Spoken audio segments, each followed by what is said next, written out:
nous voulons te magnifier, Seigneur.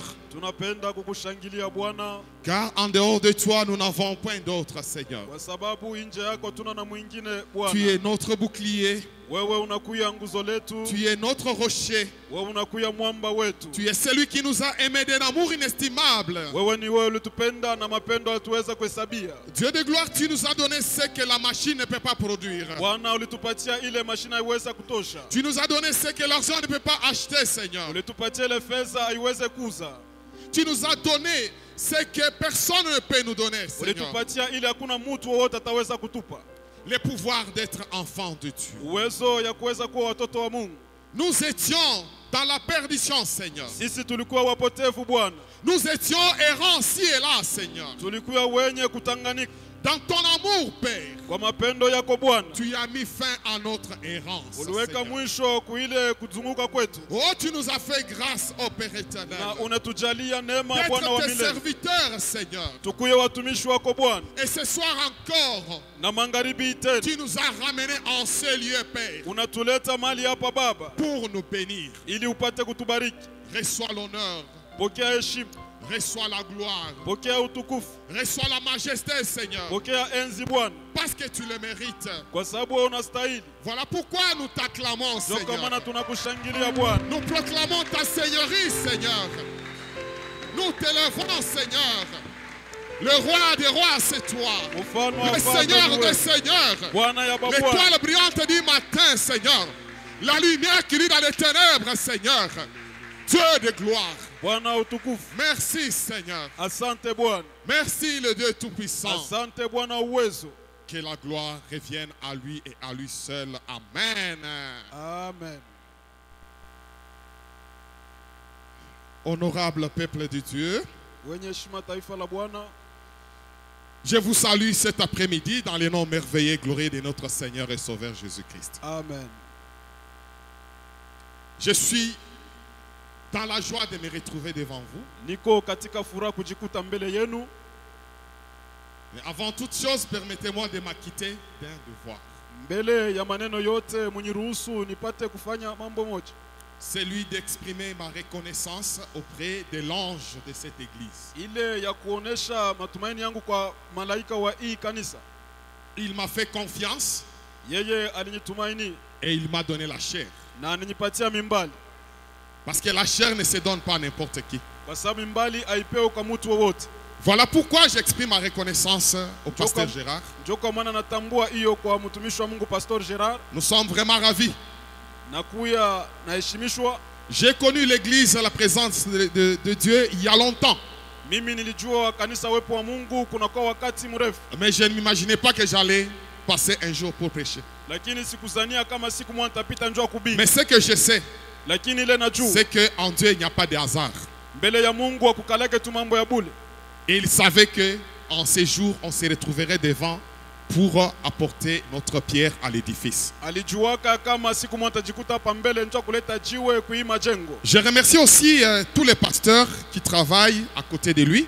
Napikia tena sante wa pastori wote wanatumika pembeni yake. Parce qu'ils m'ont aussi accepté. Kwa sababu wao pia walinyichikia. J'ai béni toute l'assemblée. Nabariki mkusanyiko wote. Parce que vous êtes là. Kwa sababu mko hapa. Si vous n'étiez pas là, Kama mkukuye je ne serais même pas là. sikuweza nami pia Parce kuya. que je ne parlerai pas aux chaises. Kwa sababu siweza kusemezea biti tu. Et je dis à quelqu'un Nasema na mtu moyo. que ce soir, Magharibi ça sera un moment merveilleux. itakuwa wakati tu mwa mastajabu. Un moment de communion avec l'Éternel. Wakati ya ushirika pamoja na Bwana. Un moment de bénédiction. Wakati wa baraka Et un moment de délivrance. na wakati wa ufungulivu. Amen, amen. Nous allons sans plus tarder Tuta bila kuponda muda découvrir la pensée que l'Éternel a mis à notre cœur. kufumbua wazo ile Bwana aliweka ndani mwetu. Nous sommes dans le Nouveau Testament. Tuku katika Agano Jipya. Je suis dans l'épître de Paul aux Colossiens, Niku mukitabu ya Wakolosai chapitre 2. sura ya pili. Je vais commencer au 8e. Mustari wa 8. jusqu'au 10e verset. mpaka mstari wa 10. Nous y sommes. Colossiens 2, Wakolosai sura ya pili 8 à 10. 8 mpaka 10. Je vais lire. Prenez garde que personne ne fasse de vous sa proie par la philosophie et par une vaine tromperie, s'appuyant sur la tradition des hommes, sur les principes élémentaires du monde et non sur Christ. Car en lui habite corporellement toute la plénitude de la divinité. Vous avez tout pleinement en lui, qui est le chef de toute domination et de toute autorité. Que l'Éternel bénisse sa parole. Amen.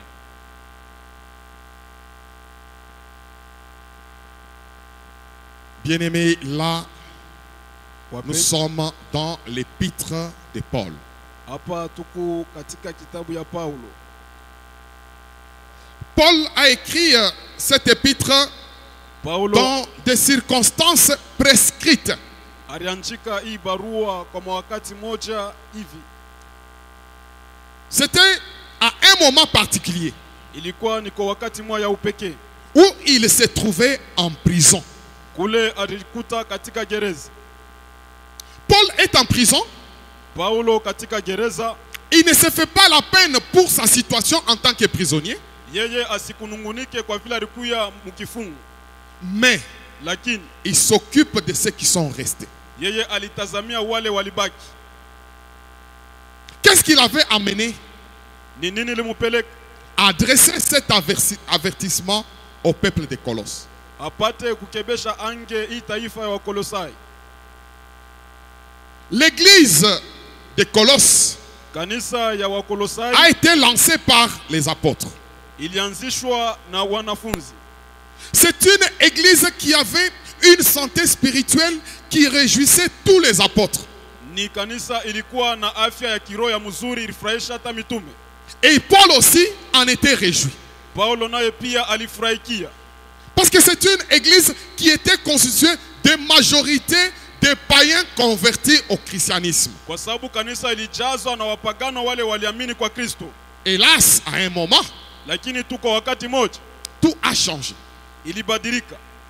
Les gens qui avaient accepté le christianisme, Wale watu walikubali ile Kikristo, les docteurs juifs hawa wanafunzi wa qui Yuda étaient là, wale walikuwa pale, à un certain moment, kwa wakati moja ils se sont dit ceci: walisema hivi, Christ ne suffisait pas seul. Kristo peke yake akutoshe. Christ n'était pas capable pour résoudre tout. Yeye hakukuwa na uwezaji wa kuweza kuleta jibu kuyote. À Christ, il fallait ajouter encore autre chose. Kwa Kristo ilipasha kuongeza kwa neno fulani. Amen, amen. C'est ainsi qu'ils ont ajouté leur tradition. Njo pale walileta madesturi yao. C'est ainsi qu'ils ont ajouté des vaines tromperies Njo pale walileta maneno ya wongo qui s'appuyaient sur les principes élémentaires du monde. ililinganishwa na ile maakili ya ulimwengu. Alors que le fondement qui était lancé, Sasa misingi ile ilikuwa katika mwanzo, c'était Christ. ilikuwa tu ni Kristo. Ils sont allés très loin, Walienda mbali zaidi, au point de nier la divinité de Jésus-Christ, wakaanza hata kukatala ule umungu wa Kristo, au point d'amener les gens encore aux cérémonies de l'Ancien Testament. wanaanza kupeleka watu kuile kanuni ya agano jipya la kale. Et Paul a vu que l'église était en danger. Na Paulo aliona kama kanisa ilikuwa mwatari. C'est ainsi qu'il a fait cet avertissement. Njo pale alikebesha ange. Nous allons intituler notre étude de ce soir Sisi tutaleta kishina kwa majifunzo yetu magharibi, avoir tout pleinement en Jésus-Christ. kuwa na yote kwa utele ndani ya Kristo. Je reprends, avoir tout pleinement en Jésus-Christ. Kuya na yote kwa utele ndani ya Kristo. Paul dit, prenez garde. Paulo anasema mwangalie, que personne ne fasse de vous Mutu asiwafanye ninyi sa proie. kuwa chakula yake. Quand on parle d'une proie, Wakati wanasemezea hii chakula, on voit un être vivant wanaona mutu mwenye hai. qu'un prédateur s'est accaparé Huyu mutu anapenda kumchukua afin de la croquer. ili apate kumukula. La finalité pour une proie, Mwisho ya hii gano c'est disparaître dans la bouche du prédateur. ni kupotea katika kinywa cha huyu Il n'y a wakula. pas autre chose. Hakuna kitu ingine. Même s'il y a d'autres félins comme le chat, Hata kama kuna kuya au wakula nyama kama pusi, quand il a sa proie, wakati anakuwa na chakula yake, à un certain moment, kwa wakati moja il va mettre sa proie en confiance, ataenda kuiweka katika tumaini. en train de jouer avec, Ekunacheza nayo, en train de jouer avec. ekunacheza nayo, Et sa proie se sent à l'aise na chakula kinajisikia vizuri. pour dire que non, maintenant là, je suis quand même entre de bonnes mains. Ndio kusema hapa ni kukamia mikono mtu Et mzuri, finalement, lakini kwa mwisho il finit par la bouche. ataisha tu ndani ya kinywa. Parce qu'il était destiné à cela. Juu ya nini? Kwa sababu yeye alitengenezwa njua ile. L'église de Colosse Kanisa ya Wakolosai était une proie ilikuwa kama chakula, destinée à la mort. yeye ilinganishwa njua kufa. C'est pourquoi quand Paul a regardé, Wakati Paulo alitazama, il a dit, bien que je sois en prison, anasema ingawa niko non, mkifungo, je ne peux pas laisser l'église mourir. sitawacha kanisa ikufe. Je dois intervenir. Napasha kuya, Je dois faire un avertissement. napasha kuangalisha Que personne ne fasse de vous sa proie. mutu asiwafanye kuya chakula yake Par la philosophie, kwa ile elimu, par de vaines tromperies kwa ile madanganyifu ya mtupu, qui ne s'appuient pas sur Jésus-Christ, ile haitazamie Kristo, qui s'appuient sur des coutumes, lakini inachukua misingi yao des katika desturi, traditions, ile des faux enseignements. na ile majifunzo mubaya. Je vous dis bien aimé, Napenda wapendwa, l'avertissement de Paul hii kuangalisha kwa Paulo vaut son pesant d'or, inaona uzito wao même pour l'église d'aujourd'hui. hata ndani ya kanisa ya leo. L'église d'aujourd'hui n'est pas épargnée Kanisa ya leo aiweke pembeni à ces virus. kwa hii tundu mubaya. C'est un venin mortel Inakuya ni sumu que le diable injecte dans les églises. ile shetani analeta ndani ya kanisa, Mais malheureusement, lakini kwa ole ça vient parfois des gens qui sont même dans l'église, inakuyaka saa ingine kwa watu wale weko ndani ya kanisa, qui cherchent à détruire. wale wanatafuta tu njoo kuharibu. Amen, amen. C'est pourquoi nous devons faire attention. Njoo kwa maana tunapasha kuangalia sana Toute pensée, wazo lote, toute tradition desturi yote qui n'amène pas ila ilete les pensées wazo captifs à l'obéissance de Jésus-Christ wazo ya kutii kwa Yesu Kristo, est une idolâtrie. ile inakuya kuabudu sanamu. Je reprends. Narudiria, Toute pensée, wazo lolote, toute tradition, desturi lolote, tout enseignement mafundisho yoyote que vous entendrez ile mtaweza kusikia qui n'amène pas la pensée captive à l'obéissance de Jésus-Christ ile ailete kwa kumutii Kristo, est une idolâtrie. ile inakuwa kuabudu sanamu. On vient, Tunakuja, on peut vous présenter Christ, wataweza kuwaonesha tu Kristo, on peut vous présenter quelque chose bien tamisé là, wataweza kuonesha kitu mwa kizuri hivi, mais au fond, lakini ndani yake si Christ n'est pas là, kama Kristo anamo, n'acceptez pas. musiichiki. Ça nous est arrivé aussi à un moment donné de la vie. Bisha kutufikiaka kwa wakati mwa katika maisha. Nous avons lu quelque part, on était encore étudiant, une conférence. Tulisoma fazi mwa mkusanyiko fulani, Nous sommes allés. tulieni, C'était pour le message de Graal que je ne connaissais pas. ilikuwa ni message de Graal. J'arrive, on Nafika, a bien commencé, wanaanza on a vizuri, parlé de Dieu, wanasemezea on nous juu a ya présenté Mungu, la situation, wanatuonesha hali, mais à un certain moment, lakini kwa wakati moja je vois Jésus-Christ qui disparaît mimi naona Yesu anapotea et je vois Abdouchine qui prend le devant. na mimi naona Abdishila Je dis, mais anachukua comment mbele. ça? Nasema namna gani? Ça commence toujours bien. Inaanzaka Mais à paka un mzuri. certain moment, Lakini kwa wakati ça vous moja amène à la mort. inawapeleka kumauti. Amen, amen. Là, il n'y avait pas d'autre choix que de se retirer. Pale ukuya uchagulizi wengine kama tu Parce que kutoka. plus vous avancez, Kwa sababu zaidi wanaenda mbele. plus vous vous retrouvez dans une situation de captivité où il sera difficile de vous en tirer. Zaidi mnajikuta katika kifungo kula mtu aweza kutoka. Amen, amen. L'apôtre Paul a voulu montrer la divinité et la suprématie de Jésus-Christ Mtume Paulo alipenda kuonesha umungu na ukubwa wa Yesu Kristo et ramener ce peuple na kuleta taifa à hili la maturité spirituelle. kukomala mkiroho. C'est pour leur dire Ni njoo kuambia les traditions qu'on vous montre, ile madusturi wanawaambia, tout ce qu'on est en train de vous dire, ile yote wako nawaambia c'est rien. ni bule Sans tu. Jésus-Christ, Bila Yesu il y a un vide. kunakuwa tu utupu. Amen, amen. Il n'y a que Jésus-Christ qui est le fondement de toutes choses. Ni paka Yesu njoo anakuwa msingi ya maneno yote. Et il continue dans la lecture que nous avons faite. Na anaendelea katika hii usomi tulifanya. Il dit, Anasema en lui, ndani mwake, en Jésus-Christ, ndani ya Yesu habite munekala toute la plénitude divine. umungu wote wa juu. Amen, amen. En Jésus-Christ, Ndani ya Yesu Kristo habite munakuya corporellement katika tu kimwili toute la plénitude de la divinité. utele wote wa umungu. Lui qui est qui? Yeye ni nani? Qui est le chef Yeye anakuya mkubwa de toute domination ya ile utawala wote et de toute autorité. na ile madaraka yote. C'est qu'en dehors de Jésus-Christ, Ni kusema nje ya Yesu il n'y a pas de plénitude, mon frère et ma soeur. hakuna utele, ndugu na dada. C'est un grand vide qui sera devant vous. Ni utupu kubwa itakuwa mbele La yenu. plénitude ne se trouve qu'en Jésus-Christ. Utele unakuya tu ndani ya Yesu.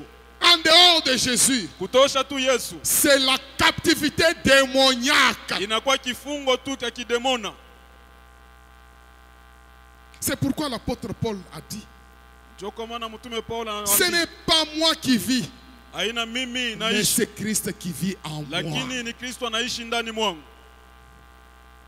Lorsque Christ vit en moi, Wakati Kristo anaishi ndani mwangu, c'est que la plénitude de Jésus-Christ ni kusema ile utele wa Yesu Kristo vient aussi en moi. na wewe unakuya ndani mwangu. Amen, amen. Nous ne sommes pas n'importe qui, mon frère et ma soeur. Hatuna tu watu wowote, ndugu na Je dada. te dis ce soir, Nakwambia tu n'es magharibi, pas n'importe qui. hauna mtu wowote, Parce que tu as la plénitude de Christ en toi. kwa sababu unakuwa na utele wa Kristo ndani yako. Quelqu'un d'autre me dirait, mais il veut dire que nous devenons de Dieu. Anapenda kusema tunakuwa wa Mungu. Non, nous ne sommes pas de Dieu. Hatuna wa Mungu, Nous sommes des humains.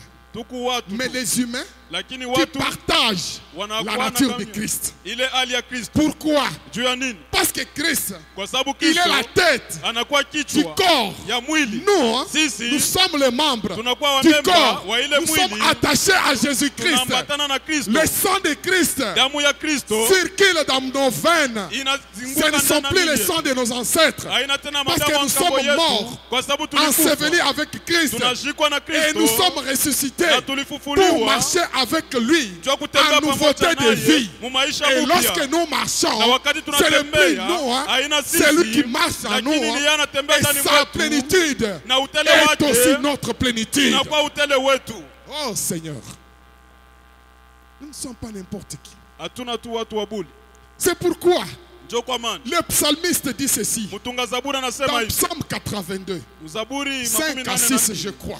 mstari wa Il dit ceci: anasema hivi, moi le Seigneur, mimi Bwana j'ai dit nasema que ya kama vous êtes des dieux. mnakuwa wa Mungu Vous, hein, mweye, vous êtes les fils du Très-Haut. mnakuwa wana wa mwenye juu Mais kabisa. pourquoi vous mourrez comme des hommes? Juu ya nini mnakufa kama watu? Pourquoi vous tombez comme des princes quelconques? Juu ya nini mnaanguka tu kama wakubwa tu wote? Amen, amen.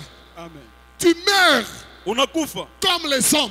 kama watu, Tu tombes unaanguka comme un prince quelconque kama à mkubwa tu wa cause de hivi, l'ignorance. kwa sababu haujue. Parce que par moment tu ne connais pas ce que tu es. Kwa saa ingine ujue kile wiko. Tu es le fils du Très-Haut. Wewe unakuwa mwana wa juu Tu ne kabisa. peux pas tomber n'importe comment. Hawezi kuanguka mnamna Tu yoyote. dois vivre la vie de la plénitude. Unapaswa kuishi maisha ya utele. Tu dois avoir tout pleinement en Jésus-Christ. Unapaswa kuwa na yote kwa utele ndani ya Kristo. Amen, amen. Comment avoir cette plénitude? Namna gani tunaweza kupata hii utele? C'est pourquoi ces gens-là, Ndio kwa maana wa watu ils mouraient comme des hommes. walikufa kama watu. Ce sont les gens que Dieu avait élevés. Ni watu wale Bwana alinyanyua. Il les avait placés des juges. Waliweka waamuzi. Dieu leur a donné de grandes responsabilités. Bwana aliwapatia madaraka mingi. Dieu leur a donné son pouvoir. Bwana alipatia mamlaka yake. En tant que tel, Kama watu fulani ils ne pouvaient pas tomber comme n'importe qui. hawakuweza kuanguka sawa watu wowote. Mais s'ils sont parvenus à tomber comme n'importe qui, Lakini kama walifika c'est qu'il y mkuanguka, avait quelque chose. ni kusema kulikuwa kitu moja. Si toi tu parviens à tomber comme n'importe qui, Kama wewe unaanguka kama c'est mtu qu'il y a wowote, quelque chose. ni kusema kuko kitu Amen, kimoja. amen. C'est ce que nous allons voir avec vous ce soir. Njoo ile tutaona pamoja nanyi magharibi. Comment nous pouvons vivre une vie de plénitude? Namna gani tutaweza kuishi maisha ya Comment nous utele? pouvons avoir la vie d'abondance Namna gani tutaweza kupata en utele tant que les fils du Très-Haut? kama wana wa mwenye juu kabisa? Parce que Paul a déclaré, Kwa sababu Paulo anasema il a dit, nous ne sommes pas n'importe qui. hatuna watu wowote. En lui, Ndani mwake nous avons tunapata tout pleinement en lui. yote kwa utele ndani mwake. Mais pourquoi nous tombons? Juu ya nini tunaanguka? Et il précise, Na analeta pleinement en lui, kwa utele ndani mwake. nous avons la révélation de la vérité. Tunapata ufungulivu Nous wa avons kweli. l'accomplissement de la rédemption. Tunapata matimiziko ya Nous avons la domination. tunapata utawala. Nous avons l'autorité. Tunapata madaraka. Nous avons toutes ces choses-là. Tunapata Mais maneno comment nous hayo. parvenons à tomber? Juu ya nini tunafika mkuanguka? À cause de 4 choses. Kwa ajili tu ya maneno ine. Il y a 4 choses qui nous manquent. Kukubitu ine. Parfois. Saa Et ingine qui constituent l'obstacle na inakuwa pour inaonesha que nous ne kizuizi puissions pas vivre la vie d'abondance. ili tushiishi maishi ya utele. Nous allons les décortiquer. Tutenda kuyasemezea. Que Dieu nous donne le temps. Bwana tupatie tu muda.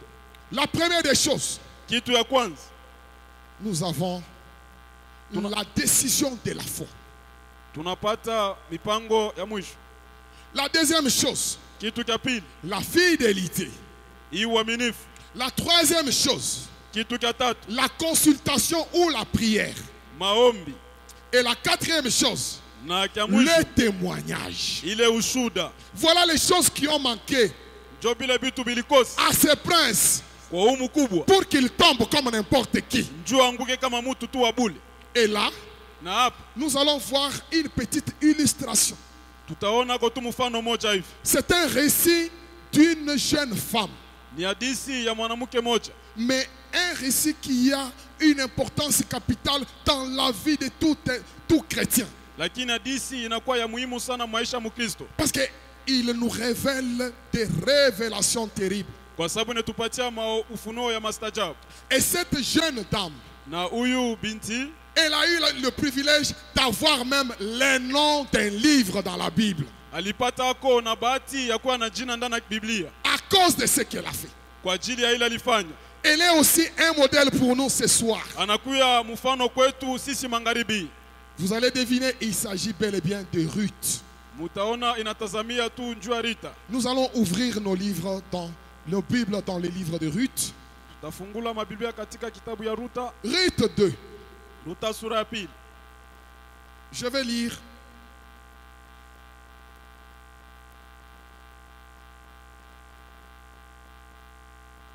Permettez que je lise. Uruhusu nisome. Bon.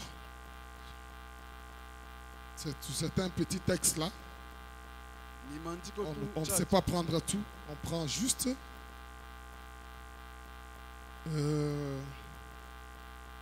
7 à 14. Je vais lire rapidement. Et nous allons commenter. Amen. Je vais lire sans traduction. Elle a dit, permettez-moi de glaner et de ramasser des épis entre les gerbes, derrière le moissonneur. Et depuis ce matin qu'elle est venue, elle a été debout jusqu'à présent. et ne s'est reposé qu'un moment dans la maison. Boaz dit à Ruth, écoute ma fille, ne va pas glaner dans un autre champ. Ne t'éloigne pas d'ici et reste avec mes servantes. Regarde où l'on moissonne dans le champ et va après elles. J'ai défendu à mes serviteurs de te toucher et quand tu auras soif, tu iras au vase et tu boiras de ce que les serviteurs auront puisé. Alors elle tomba sur sa face et se prosterna contre terre. Et elle lui dit, comment ai-je trouvé grâce à tes yeux pour que tu t'intéresses à moi qui suis une étrangère? Boaz lui répondit, on m'a rapporté tout ce que tu as fait pour ta belle-mère depuis la mort de ton mari. Et comment tu as quitté ton père et ta mère et le pays de ta naissance pour aller vers un peuple que tu ne connaissais point auparavant. Que l'Éternel te rende ce que tu as fait et que ta récompense soit entière de la part de l'Éternel, le Dieu d'Israël, sous les ailes duquel tu y es venu te réfugier. Et elle dit, oh, que je trouve grâce à tes yeux, mon Seigneur, car tu m'as consolé et tu as parlé au cœur de ta servante. Et pourtant, je ne suis pas, moi, comme l'une de tes servantes. Au moment du repas, Boaz dit à Ruth, approche, mange du pain et trempe ton morceau dans le vinaigre. Que Dieu bénisse sa parole.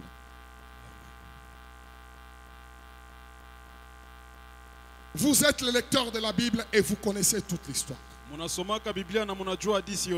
Là, ce n'est pas notre problème. Nous allons illustrer ce qui nous concerne pour ce soir.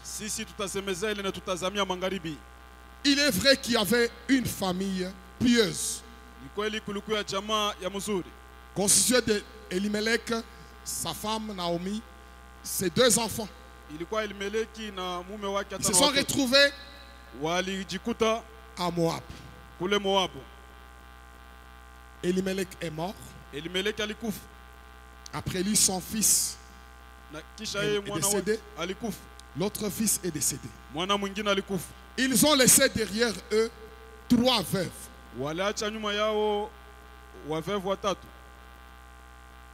Parmi lesquelles Ruth, qui est illustrée dans ces récits. Ruth, c'est une Moabite. Les Moabites, selon la loi, ils n'avaient pas le droit d'entrer dans la sainte assemblée d'Israël. Pourquoi? Parce que lorsque Israël venait pour aller vers Canaan, il devait passer par Moab. Moïse a demandé aux Moabites de lui céder seulement l'espace pour qu'il passe. Les Moabites ont refusé. Et Dieu a dit, n'attaquez pas, contournez. Même en contournant, ils avaient faim, ils avaient soif. Les Moabites ont refusé de leur donner du pain. Ils ont refusé de leur donner même de l'eau. Ils leur ont vendu de l'eau. Ils leur ont vendu du pain. À cause de ça, Dieu dira, aucun Moabite n'entrera dans l'assemblée sainte d'Israël. Voilà qu'il y avait une loi. Quand la famille d'Elimelech s'est trouvée chez les Moabites, ils ont pris en mariage les fils et les filles moabites. Mais c'était une famille pieuse. Et ne s'était pas incliné vers le Dieu moabite. C'est une famille qui est restée fidèle à son Dieu. Mais comme Dieu, il est souverain. Je n'ai pas vu dans la Bible, là on a dit que Elimelech a péché. Pale wanasema Elimeleki Je alifanya n'ai pas dhambi. vu dans la Bible. Sikuone katika Là, on a Biblia. dit que ses enfants ont péché. Pale wanasema watoto wake walitenda dhambi. Mais ce que je sais, Lakini ile mimi c'est najua qu'ils ont pris en mariage les Moabites. walichukua mndoa wa mwana wa Mais ils ne Moabu. se sont pas penchés vers le Dieu des Moabites. Lakini wao hawakugeuka njoo kwa Dieu Mungu. dans sa souveraineté, Mungu kwa ukubwa wake il fait grâce à qui il fait grâce. anafanya neema kwa wote, Il anafanya neema. décide seul. Anachukua mpango yeye peke. Il est le conseil de sa propre volonté. Ni yeye peke anakuwa leta jibu Il a kumwamba. décidé de récupérer les trois. Alichukua mpango wa kuchukua wale Ils watatu sont partis. na walieni, Et nous nous retrouvons avec les trois veuves. na tunajikuta na hao wajane watatu. Et Naomi décide d'aller. Naomi alichukua mpango wa kurudi, De rentrer chez elle. arudi kwake. Et pendant ce temps, Kwa ile wakati elle demande à ses deux belles sœurs, deux belles filles, anaomba kwa ukoo wake de rester pour qu'elles partent. wabaki juu yeye peke yake. Ruth Ruta prend la parole. anachukua neno, Dit non, anasema hapana, je ne resterai pas. mimi sitabaki. Pourquoi Ruth a pris la parole? Jua nini alichukua neno? Beaucoup pensent que Wengi wanazania kama Ruth a accepté le Dieu de Ruth, Naomi seulement après la mort de son mari. Ruth alichika Mungu wa Naomi kisha tu kufa kwa mume Mais wake. quand nous rentrons dans les contextes, Lakini tukirudi tu namna yayo non, ce n'est pas ça. haina vile. Le mari de Ruth, Mume wa Ruta c'était un vrai adorateur de Dieu vivant, alikuya anabudu Mungu wa le kweli, Dieu d'Israël. Mungu wa Israeli. Donc Ruth, Ni kusema Ruta pendant qu'elle était à côté de son mari, wakati alikuwa pembeni na mume wake, elle a entendu alisikia son mari mume wake adorer le Dieu Tout-Puissant. eko naabudu Mungu Elle mwenyewe, a entendu anasikia son mari mume wake parler de Dieu, anasemeze comment le Dieu a été favorable namna gani Mungu à alistahili son peuple, kwa taifa lake, comment le Dieu est compatissant, namna gani anakuwa wa huruma, comment le Dieu est kwa miséricordieux, namna anakuwa wa rehema, comment le Dieu il est bon. kwa namna gani anakuwa mwema. À partir de cela, Kupitia ile Ruth avait pris l'option Ruta alichukua tu mpango d'accepter le Dieu de son mari ya kuichikia Mungu wa mume wake et d'abandonner le Dieu de ses pères. na kuacha ile miungu ya wababa yake. C'est pourquoi elle est restée. Njo kwa maana alibaki. Même Naomi ne savait pas, Hata Naomi hakujua, mais Ruth savait lakini Ruth que alijua le Dieu de mon mari, ya kama mume wa c'est un Dieu bon. ni Mungu mwema. Même si mon mari est mort, Hata mume wangu mais amekufa, ce Dieu-là, lakini ule Mungu il est caractérisé par une chose. yeye anaonesha na kitu Le Dieu kimoja, est caractérisé par l'amour. anaonesha tu na mapendo. Le Dieu que nous servons avec vous ce soir, Ule Mungu tunatumikia magharibi, bien-aimé, wapendo, il est caractérisé par l'amour. yeye anaonesha tu na mapendo. Autour de lui, c'est l'amour. Kando yake ni mapendo, Au-dedans de lui, c'est l'amour. ndani mwake ni mapendo, Dans ses projets, c'est l'amour. matengenezo yake ni Dans ses mapendo, dessins, c'est l'amour. matayarisho yake ni Et mapendo, il est là entouré de l'amour. na anazunguka tu C'est na ce que mapendo. Ruth avait Na compris. njoo ile Ruta releo Et elle a décidé na alibeba mpango de se repentir, ya kutubu, c'est-à-dire abandonner ya kuacha le Dieu de son peuple. ile miungu ya Il taifa a lake. compris Alielewa que Baal ya kama n'était Bali pas un Dieu, hakukuwe Mungu, n'était qu'une idole. lakini alikuwa tu Il a compris alielewa que Kemosh ya kama ile n'était Kemoshi pas un Dieu, hakukuwe Mungu, n'était qu'une idole. alikuwa Le sanamu. vrai Dieu, Mungu wa c'est le kweli Dieu de son mari. ni Mungu wa mume C'est wake. pourquoi elle s'était repentie Njoo kwa maana alitubu, pour croire njoo kuamini au Dieu de son mari. kwa huyu Mungu wa mume wake. Quand son mari est mort, Wakati mume wake alikufa, quand sa belle-mère lui demande, wakati mama yake rester. alikuwa mulomba abaki, là, elle avait déjà sa décision. yeye alikuwa asha kuchukua mpango, Elle avait déjà pris sa décision. alikuwa kasha kuchukua mpango. Bien-aimé, Mpendo, dans la vie de tout un chacun, katika maisha kila mmoja il y a kati un yetu moment huko wakati mmoja où nous devons prendre une décision. kule tunapaswa kuchukua Et mpango une moja, décision héroïque, na ile mpango ya usuja, une décision courageuse, mpango ile ya hodari, une décision de bravoure, mpango ile ya nguvu kabisa, une décision qui ne peut pas nous permettre de faire encore marche arrière. mpango ile ataturuhusu turudi tena nyuma. Cette femme a pris une décision de foi. Huyu mwanamke alichukua mpango ya imani Elle a compris na alielewa que ce Dieu ya kama huyu n'était Mungu pas de Dieu. hakukuya tena Mungu. Et quand elle s'est retirée, Wakati elle alijikokota, s'est retirée définitivement. alijikokota tu kwa mwisho. Quand on parle de quitter, Wakati wanasema la kutoka, plupart des gens, watu ils wengi font allusion wanaonaka au kama quitter physique. ni kutoka tu mkimwili. Hapana, Le quitter physique ile kutoka kwa est kimwili intervenu après. ilikuya tu Avant kisha, le quitter physique, nyuma ya il y kutoka a kwa eu kimwili d'abord kulikuya mbele l'équité sociale, kutoka kwa ile l'équité fazi, psychologique, kutoka katika mawazo, l'équité juridique, kutoka katika kiwa, l'équité spirituelle. kutoka katika kiroho. Amen, amen. Le mouvement viendra après. Ile itatoka nyuma. Amen. L'équité psychologique, Ile kutoka kwa mawazo c'est que tu es là. ni vile uko hapo, Tu prends la décision. unachukua mpango, Et tu ne penses plus à ce que tu étais. auwaze tena kile ulikuwa, Tu n'as plus la nostalgie de ce que tu étais. hauna tena na furaha kile ulikuwa. Mais si tu prends une décision, Kama unachukua mpango après tu commences à avoir la nostalgie, na unaanza kuwa na furaha, sache que psychologiquement, ni kusema katika mawazo tu n'as pas quitté. hauyatoka, Même si tu faisais un mouvement, ingawa mais ta ulitingizika, mentalité lakini est mawazo yako restée là où tu viens. kisha kubakia kule ulitoka. Amen, amen. C'est pourquoi Njoo kwa maana un chrétien, Mkristo quand il prend une décision, wakati anachukua il doit mpango prendre cette décision dans toutes ses dimensions anapasha kuichukua matua yake yote pour qu'il soit libre. njuu akuye huru. C'est ainsi que pendant que Ruth était encore à Moab, Njoo kwa maana wakati Ruth alikuwa kule Moab, sur le plan spirituel, katika hali ya kiroho, sur le plan social katika hali ya fazi et sur le plan psychologique, na katika elle mawazo, avait déjà quitté Moab. alikuwa asha kutoka kule Moab. Mais ce qui restait, c'était son corps. qui Ile était là. libaki tu ilikuwa ni mwili, Mais ça, Naomi ne le savait pas. na ile Naomi akuijua. Amen, amen.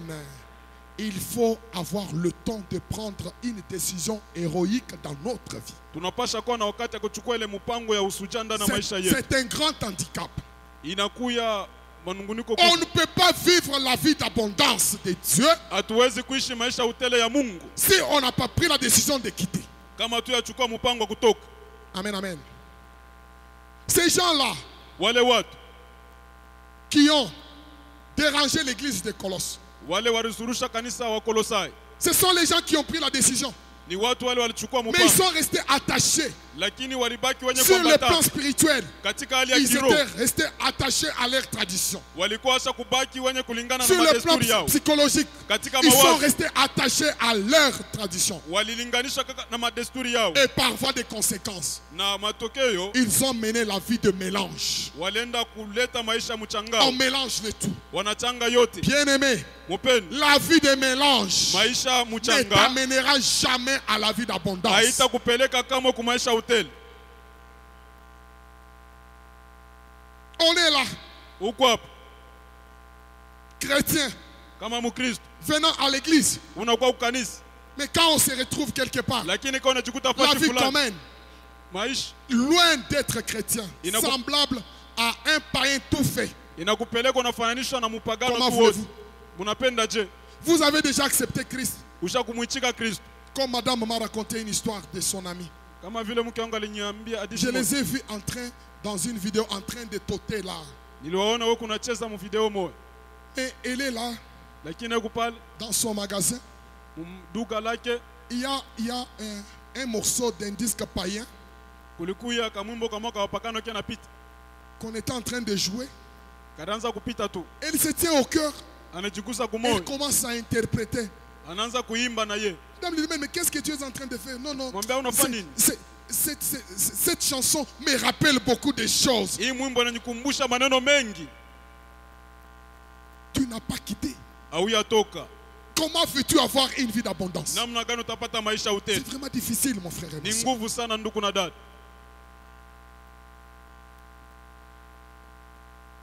Heureusement pour Ruth, Kwa heri njwari, quand elle a pris la décision, wakati alichukua mpango c'est comme Joseph. ni kama Yosef. Joseph, quand il a pris la décision, Yosef wakati alichukua il mpango est resté fidèle. alibakia Et mwaminifu ça l'a mené à l'abondance. na ilimpeleka kwa Abraham, hoteli. quand il a quitté, Abraham wakati il alitoka était ferme. Ça alikuwa l'a mené à l'abondance. ilimpeleka kwa hoteli. Toi aussi, Nawe ce pia soir, Magharibi, si tu décides de kama quitter, unachukua mpango tu vas kutoka atteindre l'abondance utajikuta kwa hoteli comme Joseph et Abraham. kama Yosefu na Abrahamu. Nous passons Tunapita au deuxième obstacle, kwa ile kizuizo cha pili, la fidélité. hii uaminifu. Cette femme a fait preuve d'une fidélité terrible. Huyu mwanamke alionyesha tu uaminifu wa kweli. Sa belle-mère est Mkweli venue. alikuja, Non, tu dois rentrer. unapasha kurudi. Sa belle-fille a dit non, je ne saurais pas rentrer. Yeye alisema mimi sitaweza kurudi, J'ai déjà décidé. misha kuchukua J'ai mpango, déjà pris l'engagement. misha kujitoa. Ton Dieu à toi Mungu wako sera mon Dieu. atakuwa Mungu wangu. ton peuple taifa lako est mon peuple. ni taifa langu. Je ne peux pas. Sitaweza. Non, écoute, tu dois rentrer. Hapana, unapasha kurudi. Moi, je n'ai plus rien. Mimi sina na kintu. Il dit, oui, je savais. Anasema oui, nilijua. Je savais. Nilijua. Mais ce n'est pas toi que j'ai choisi. Lakini haina wewe ndio Toi, tu nilitakuwa. es un canal Wewe unakuwa tu par njia lequel kupitia hiyo. moi, je vais atteindre mon objectif. Niye mitafikia Mais tu shabaha n'es pas yangu. ma bénédiction. Lakini hauna Ma baraka yangu. bénédiction, Baraka c'est le yangu choix que j'ai pris. ni ile uchaguzi Amen, nilifanya. amen. Quelle fidélité Uaminifu gani? pour quelqu'un Juu ya mtu d'abandonner son père, aache baba yake, d'abandonner sa mère, aache mama yake, d'abandonner sa communauté, aache fazi yake, d'abandonner ses dieux aache miungu yake et de se lancer na ajitoe dans une aventure sans issue. mu maneno moya shione Là matokeo. où elle était en train de partir Kule alianza kwenda vers un peuple inconnu. kutaifa moya ila shijue, Mais une chose, lakini kitu moja elle disait, alianza kusema, même si on ne me connaît pas, hata kama banijue, même si je ne connais rien, hata kama sijue mais la seule chose, kitu kimoja, le Dieu huyo Mungu de cette maman, wa huyu il mama est vivant. eku ai, Je ne serai pas seul, mimi sitakuwa peke je yangu, serai avec son Dieu. takuwa na Mungu wake. Amen, amen. Elle est partie. Alienda. Nous passons rapidement au Tunapita tu kwa troisième mbili, élément. Nous voyons, nous n'avons plus assez de temps. hatuna tena na muda. Quand la dame est arrivée, Wakati huyu dada alifika, elle regarde sa belle-mère. alitazama mama yake mkwe, Elle dit, mais elle ne vaut pas la peine. yeye astahili. Qu'est-ce que je peux lui demander? Mitaweza kumlomba nini? Je n'ai rien à voir avec elle. Sina na kitu Parce que si je suis kinamtazama. venu ici, Kama milifika ce hapa n'est pas pour elle, haina njuu c'est yake, pour le Dieu. ni njuu ya Mungu. Maintenant là, Sasa hapa qu'est-ce que je fais? mitafanya Je dois nini? consulter le Dieu. Napasha Le Dieu kumuita pour qui huyu j'ai quitté, huyu Mungu. Mimi Je suis nitokee, venu. mimi nakuja c'est celui-là ni ule avec qui nous devons traiter. pamoja na Pas ma tunayosemezana. belle-mère. Hapana, Elle yeye n'a rien. yeye ana C'est une kitu, vieillotte yeye qui ne anakuwa peut mzee. rien me donner. Hazitaweza Mais le nipatia Dieu kitu. qui est vivant là, Lakini Mungu c'est celui-là akuhai. que je vais Ni consulter. ule mitaita, J'ai fait le déplacement mimi à nitambuka cause de lui. njuu yake. Maintenant que je suis là, Sasa hapa niko je le hapa, mimi consulte. naenda kumtafuta. Amen, amen. C'est ainsi qu'elle a dit. Ndio pale alisema, Moi, mimi je dois sortir. napasha kutoka, Mais je ne sais pas sortir avant. lakini mimi siwezi toka mbele. Je dois rechercher Napasha kutafuta la personne ule mtu propriétaire mwenye kuwa du chat, Na et du hii champ shamba. plutôt, ya hii shamba, desquels huyu je trouverai grâce. mbele yake tapata neema, Oh, la grâce de Dieu. neema ya Mungu.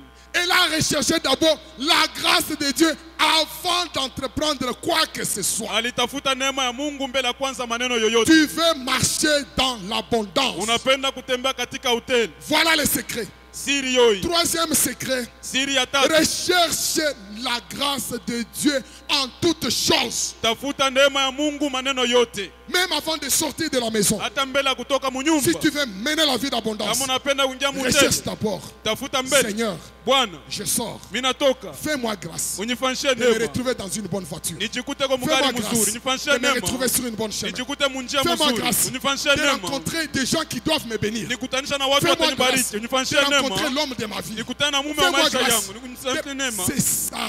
Njoo hii inakuya, La prière, c'est un soubassement. maombi inakuwa Mais msingi. quand vous négligez la vie de prière, Kama vous allez unape- consulter l'Éternel par quoi? utaita Mungu mnamna gani? Par des plaintes. Kupitia birio, Allez demander au pasteur de consulter pour vous. kwenda kumlomba Ah. pastora amitafutie Mungu. Dieu a besoin de vous écouter. Bwana anapenda kuwasikia. Demandez la grâce. Omba neema. Bien sûr, Ruth a eu une grâce générale. Ruth alipata neema tu C'est kwa hiyo d'être accepté aichikiwe dans la Sainte Assemblée. kwa ile Ça, c'est mkusanyiko une grâce qui est takatifu. donnée à tout le monde. Ile ni neema na Mais kupewa pour kwa mtu mener une wote. vie Lakini njoo kuwa na maisha d'abondance, ya hoteli, nous devons rechercher la grâce pour toutes choses. tunapaswa kutafuta neema njoo maneno yote. Elle a demandé la grâce. Aliomba neema Dieu a fait quelque chose. na Bwana alifanya kitu moja. Dieu l'a amené. Bwana alimupeleka Seulement là où il avait préparé mpaka pale alitengenesha pour sa bénédiction. juu ya baraka yake. Amen, amen.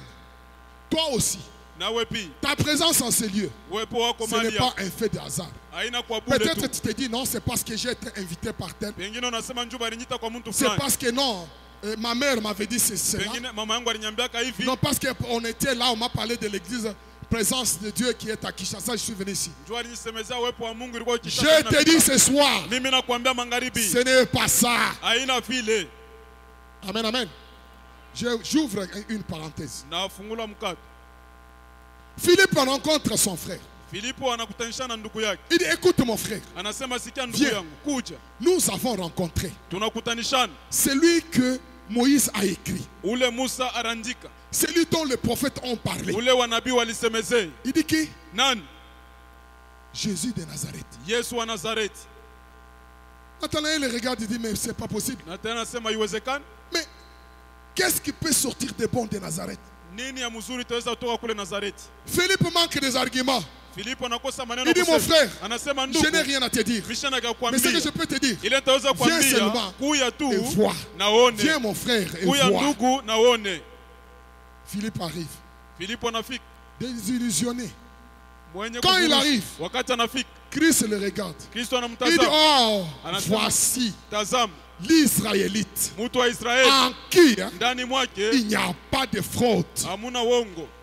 Il s'étonne, il Anashangaishwa, sursaute. analuka. Il dit, mais comment tu me connais? Unajua namna gani? C'est alors qu'on va lui faire la révélation que je te fais aussi ce soir. Ndio pale watamfanyisha Dis ufunuo amen, ili nakufanyisha amen. magharibi. Parce que c'est une révélation qui te concerne. Kwa sababu ni ufunuo inakutazamia.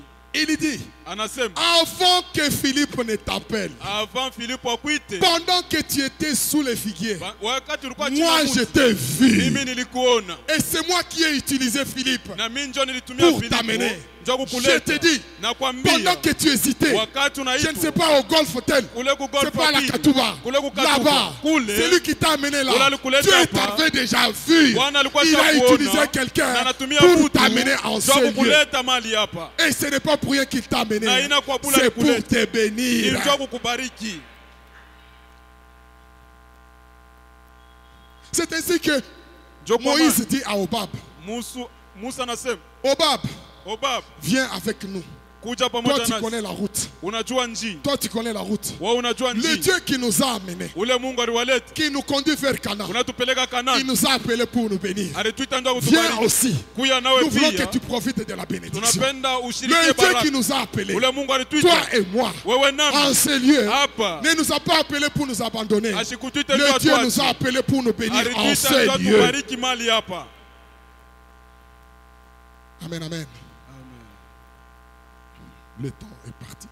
Wakati naenda. Dans l'histoire d'un enfant de Dieu, Katika hadithi ya mwana wa Mungu, il n'y a jamais eu une histoire sur la ligne droite. hakuya kuyaka hadithi ya kunyoloka Non. tu. Hapana.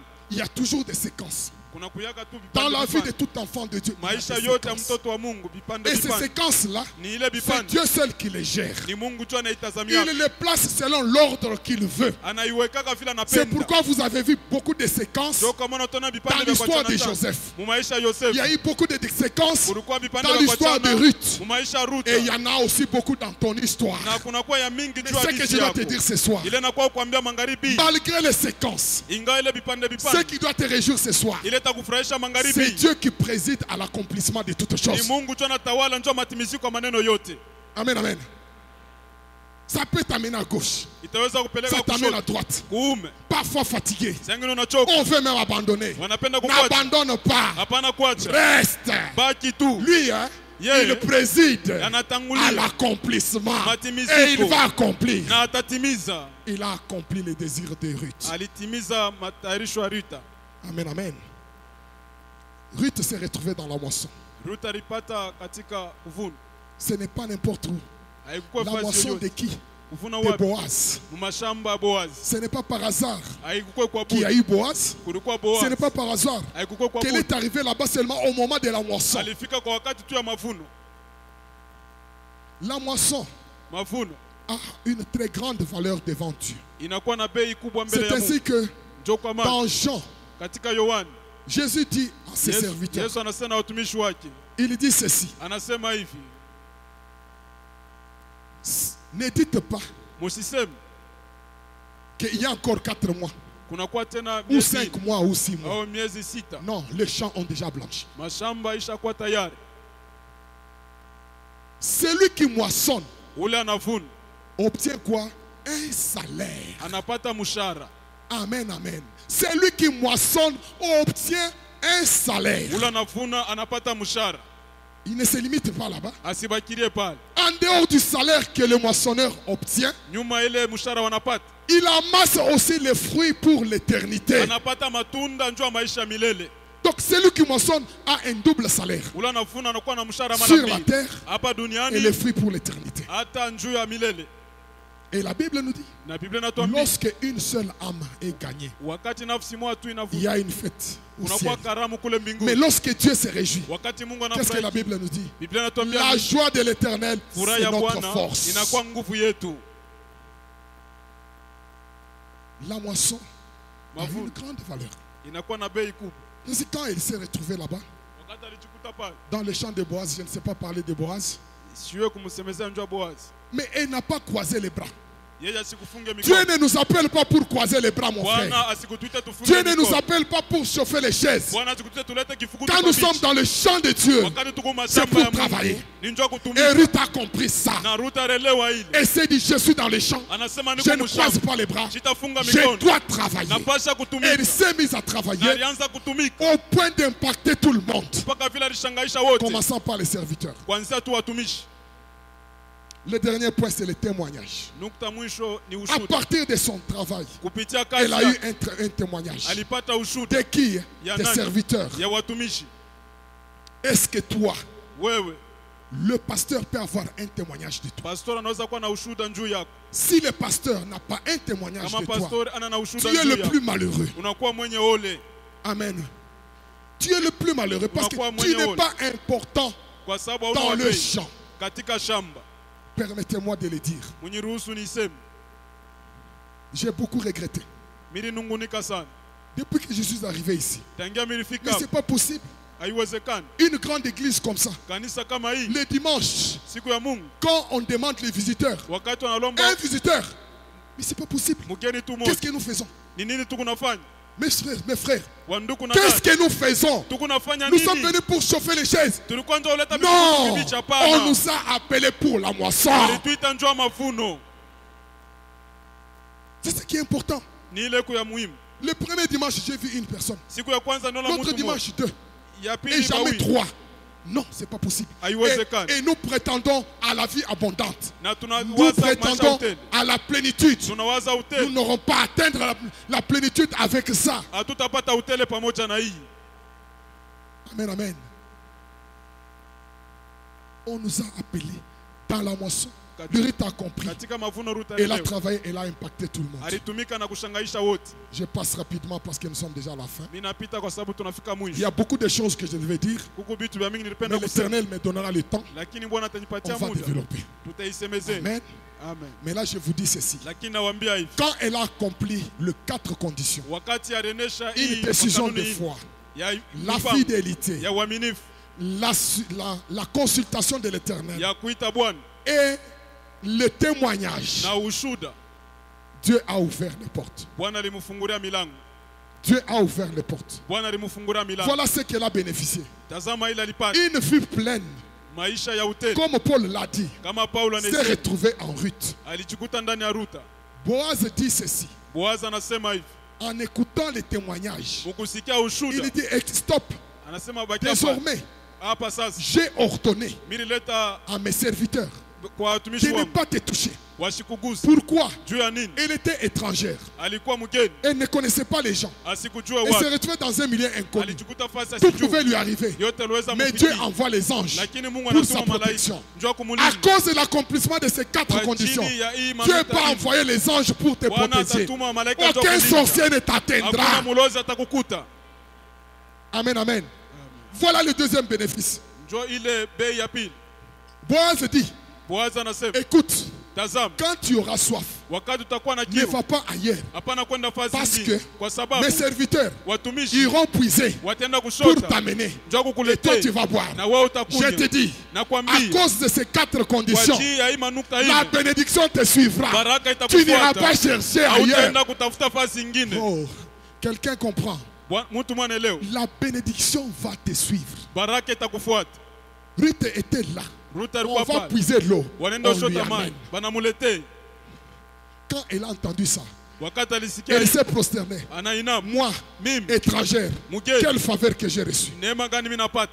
Parce que Kwa sababu la bénédiction de Ruth baraka ya Ruth devrait être entière. ilipasha kuwa yote Parce mzima, que kwa sababu le Dieu que nous avons, huyu Mungu tuko il naye nous donne tout pleinement. anatupatia Il yote ne kwa donne pas la utele, moitié. asileta Elle ne kipande devrait pas s'arrêter à ces na deux-là. haitasimamia pa ile Il mbili. dit non, non, ça continue encore. Anasema inaendelea tena. Écoute, Sikia dans le 14e verset, muhimu mstari wa il 14, dit, à l'heure du repas, kwa wakati ya kula tu viens, unakuja, tu vas rester à côté de moi. utabaki pembeni yangu, Amen, amen.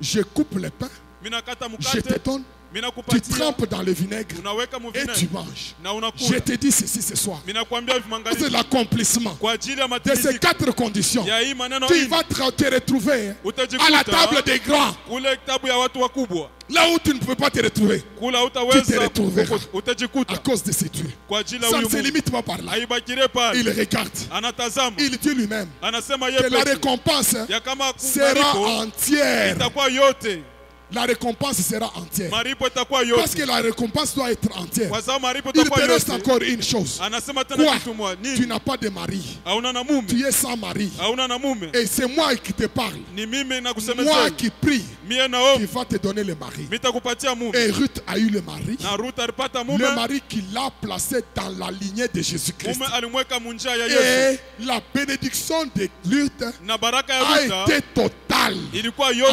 entière, yote ya mzima, intégrale, yote ya à mzima, cause de l'accomplissement de ces kwa 4 ajili ya matimiziko ya conditions. sheria ina. Nous nous inclinons dans la prière. Tunainama katika maombi. Que l'Éternel soit béni. Bwana abarikiwe. Bien-aimés, nous allons prier. Wapendwa, tutaomba. Tu as écouté Ulisiki ce que Dieu a mis à notre cœur cette soirée. ile Bwana aliweka katika moyo wetu. Maintenant, tu vas prier. Sasa utaomba, Tu vas prier. utaomba. La première des choses, Kitu cha kwanza tu dois demander utaomba que Dieu te débarrasse Bwana de akuachanishe tout ce qui t'encombre pour ne pas quitter totalement. na ile yote na kufunga na kuzuiza Parce que c'est mtoto. ça le principe même. Kwa sababu Dieu anakuwa Il kanuni. faut quitter entièrement. Unapasha kutoka Toi-même là, wewe tu wote. sais. Wewe peke unajua. Tu sais le mélange que tu fais encore. Unajua mchangao ile unakuwa nayo. Tu sais des choses qui te tirent, qui te traînent encore Unajua vitu vile vinakukokota dans le tena monde. katika dunia. Tu connais la lutte que tu as chaque jour. Unao konfu unakuwa nao kila Je siku. te dis, Nakwambia avec la décision de ce soir, mpango wa tu vas magharibi franchir utatambuka pour accéder vers l'abondance. njoo kuingia kwa hoteli. Prions le Seigneur. Tuombe Bwana. C'est un temps de prière. Ni wakati wa maombi. C'est pas un temps de regarder à gauche. et à Haina droite. wakati wa kuangalia kumume na C'est un temps kushoto. de voir ta vie. Ni wakati wa kutazama Parce que maisha le yako. Dieu que nous avons, Kwa sababu huyu Mungu il tuko veut naye t'amener anapenda à kupeleka l'abondance. kwa hoteli. Il veut t'amener Anapenda kupeleka à l'abondance. kwa hoteli. Que Dieu te bénisse. Mungu akubariki. Voilà, nos programmes continuent et continueront encore. Mais nous restons connectés. Des séquences qu'on envoie, ne laissez pas pour vous-même. Il y a des séquences de prières, il y a des séquences de paroles. Toutes ces choses, ayons l'habitude de le faire au lieu de partager du n'importe quoi. Faisons ce qui peut sauver des âmes et Jésus ne manquera pas de nous bénir. Et quand vous êtes en train de suivre, ayez l'habitude soit de partager, soit d'aimer, soit de commenter. Que Dieu vous bénisse.